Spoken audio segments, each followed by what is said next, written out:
Eu amo Jesus. Desde o dia que tomei a decisão, o Senhor me encontrou, que foi com 7 anos de idade.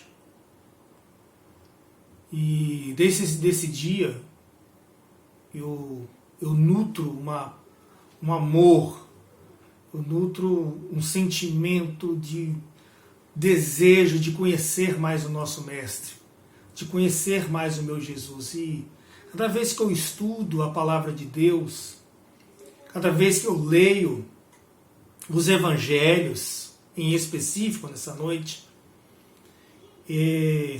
eu fico mais apaixonado por Jesus. Eu amo mais o meu Mestre Jesus. E uma das coisas que se destacam, que eu fico assim impressionado, é a simplicidade. Jesus foi, enquanto esteve aqui na terra, um homem simples. Ele falava para o povo, no meio do povo. Os exemplos que ele pregava eram exemplos do cotidiano. Ele usava contextos em que as pessoas estavam acostumadas. Usava ali contextos, porque o povo judeu naquela época é um povo de agricultura. A economia local era de agricultura. O povo, em sua maioria, eram iletrados, eram pessoas simples. E Jesus, mesmo tendo muito conhecimento, ele, quando procurava falar, inclusive, falava para o povo em parábolas, que nada mais é do que traduzir de uma forma que o povo entendesse. E mensagem é isso, mensagem não é você complicar, né? Não é você dizer palavras rebuscadas. Mensagem é você dizer a linguagem mais simples para que o outro entenda, a comunicação ela aconteça de fato. E Jesus, ele tinha essa habilidade. E eu fico admirado como Jesus ele era tão simples no falar, simples no proceder, simples no agir. Jesus, nesse texto que nós vamos ler hoje, ele pega um dos elementos da cultura, ele pega um dos elementos da gastronomia judaica para exemplificar. E o elemento que nós vamos falar hoje é sobre a videira. Sobre a videira. A videira produz uva. E uva produz vinho, suco de uva e o vinho, que é a fermentação da uva. Jesus, antes disso, por que ele pega a uva? O texto que nós vamos ler, a videira no caso, né? O texto que nós vamos ler é João capítulo 15. Então pode acompanhar aí João capítulo 15. A videira e os ramos, né? No nosso caso aqui, o tema da mensagem é ligados na videira. Você está acostumado a comer arroz e feijão, né? Faz parte da nossa dieta como brasileiro, faz parte da cesta básica ter arroz e feijão, farinha, né? Tem alguns elementos que são características do povo brasileiro. E é difícil você, no seu dia a dia, faltar o arroz e o feijão. Você pode ter outros pratos, né? Você pode ter outros elementos para você se nutrir. Mas o brasileiro é apaixonado, e eu também sou, claro, por arroz e feijão. Isso é normal, né? Claro que tem exceções, mas o normal é isso. Jesus pega o arroz e feijão da cultura judaica, que era beber vinho.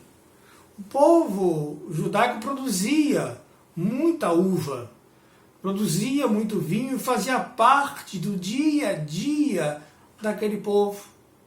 Então, João capítulo 15, ele vem, né, Jesus vem associando a videira, aquele que produz a uva, aquilo que é essencial. Ele quer dizer o seguinte, ele é essencial para nós, assim como arroz e feijão, é essencial para nós, para a nossa alimentação, pelo menos no Brasil, o vinho era essencial para o judeu.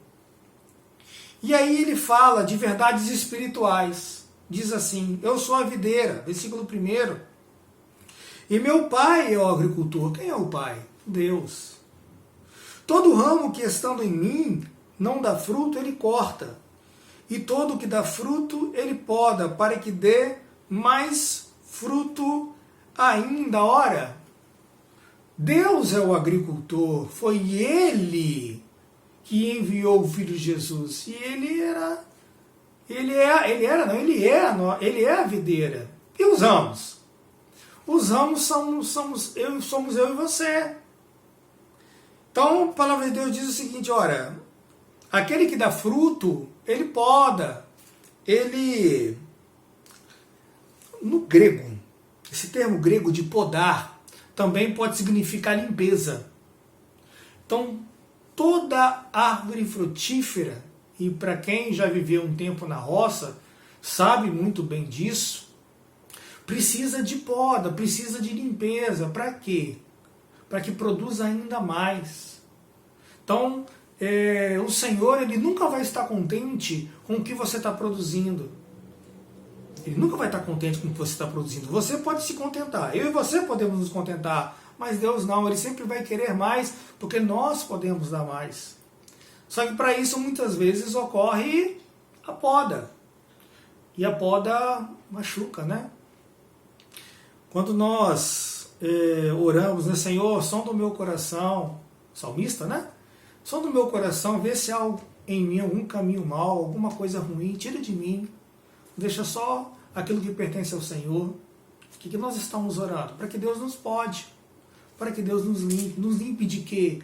Nos limpe do pecado, nos limpe da impureza. Nos limpe das coisas que não prestam.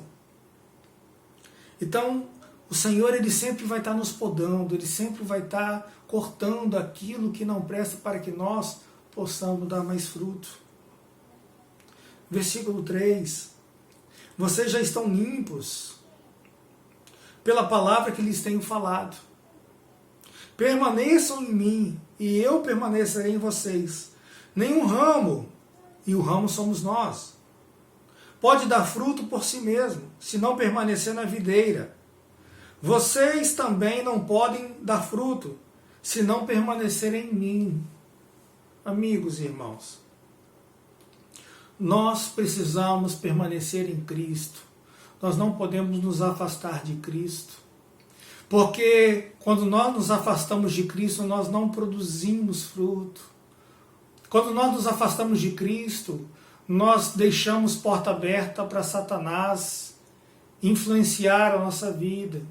Quando nós nos afastamos de Cristo, o pecado, ele toma conta de nós. Há um ditado muito antigo que diz assim, brasa tem que permanecer no braseiro, a brasa não pode ficar afastada do braseiro. Porque se a brasa se afasta da fogueira, essa brasa, ela aos poucos vai se consumindo e vai extinguir o seu calor, e vai extinguir, e vai acabar o seu fogo. E nós somos assim. Esse versículo ainda diz que nenhum de nós pode dar fruto por si mesmo. Tem gente que acha que pode ser crente sem igreja. Tem gente que acha que não precisa de igreja. Que não precisa, né? Pode servir a Cristo fora da igreja. Ora, está fora do braseiro. Claro que nós entendemos que nós somos e precisamos ser conectados a Cristo. Mas a noiva de Cristo é a igreja. E nós somos a igreja. Precisamos estar juntos. Juntos como? Juntos conectados. Porque se um galho, se um de nós se afasta, se um de nós se perde, esse galho que muitas vezes estava produzindo muito fruto, automaticamente ele deixa de produzir. Por quê? Porque acabou a seiva. Quem produz a seiva é o tronco. Quem produz a seiva, está aqui no caso do texto, é a videira, não é o ramo. Nós não produzimos seiva.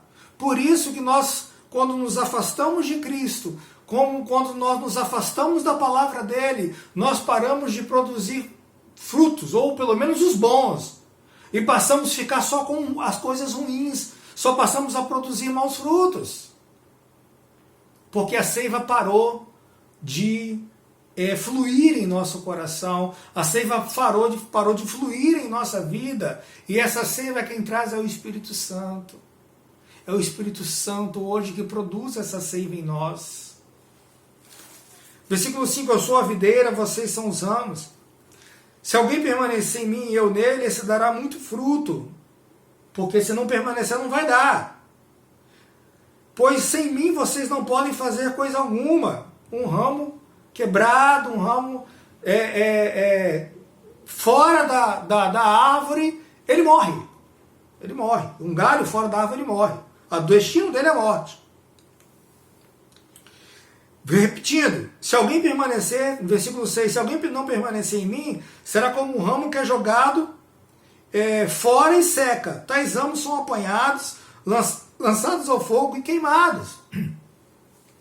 Não tem outro destino. Está morto, não serve para mais nada. É galho seco. Se vocês permanecerem em mim e as minhas palavras permanecerem em vocês, pedirão o que quiserem e lhes será concedido. Ora, olha o texto. Olha, é um texto condicional. Se nós permanecermos em Cristo e as palavras de Cristo permanecerem em nós, então, né, uma via de mão dupla. A gente tem que permanecer em Cristo e a palavra dele precisa reinar em nós. Aí sim, o que nós pedimos, o Senhor atenderá. Porque quando nós estamos ligados a Cristo, o que nós pedimos com sabedoria. Porque o Espírito Santo nos ensina, o Espírito Santo que nos fala o que nós devemos pedir. Porque nós, pela nossa própria ignorância, nós não sabemos o que pedir ao Senhor. Sem o Espírito Santo, sem a misericórdia do Senhor, nós estamos mortos. E quando pedimos as coisas sem a sabedoria do Senhor, pedimos para a nossa própria condenação. Por isso que Deus só atende quando nós estamos conectados a Ele. A palavra de Deus está em nós. Cuidado com isso. Observe a palavra de Deus.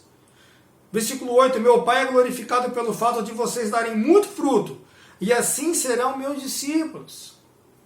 Ora, os irmãos falam que frutos perguntam que fruto é esse. Lá tem Gálatas, né?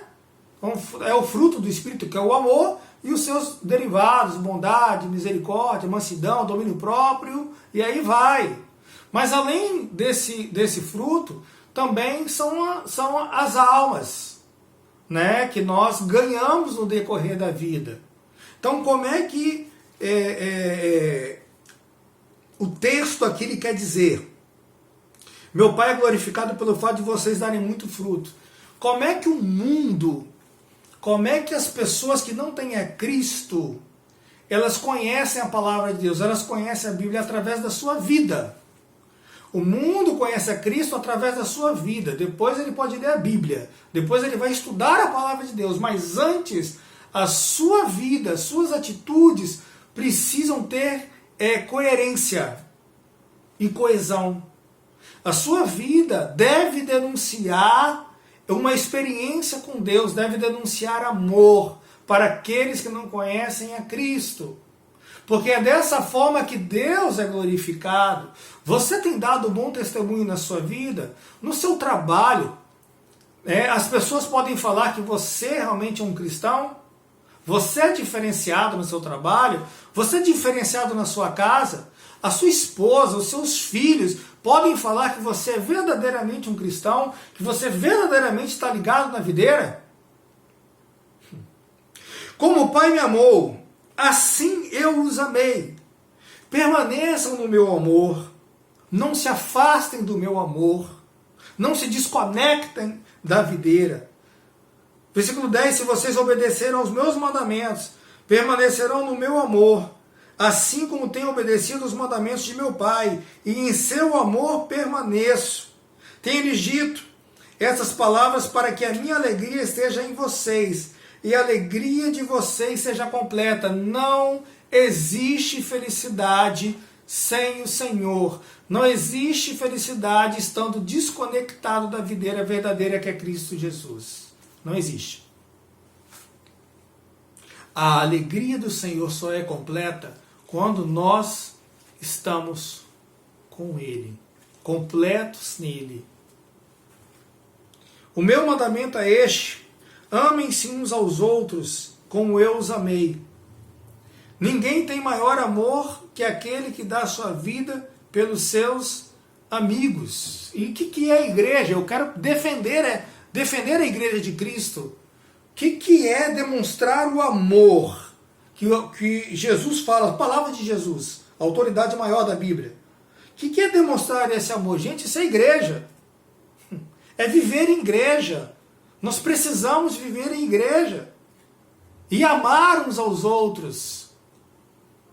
Ele fala, ele completa no versículo 13, repetindo: ninguém tem maior amor do que aquele que dá a sua vida pelos seus amigos. Quem são os meus amigos? É o pessoal do meu trabalho? A não sei que eles sejam servos de Deus. É minha família? A não sei que sejam servos de Deus. Quem são meus amigos? Quem é minha família? Minha família são aqueles que fazem a vontade do meu Pai. Foi a palavra de Jesus. Quem é a minha família verdadeira? A minha família verdadeira é a minha igreja. É aqueles que vão subir com Cristo. Como é que eu posso me afastar da igreja? Como é que eu posso falar que eu não preciso da igreja? Se ali estão salvos em Cristo? Ah, pastor, mas tem muito doente. Tem, graças a Deus, porque a igreja é necessário que tenha, porque é um hospital, precisa ser tratado. Que lugar melhor para tratar que não é a igreja? Se tivesse só gente perfeita, não precisaria da igreja. Aliás, a terra já não existiria. Seria o céu por completo.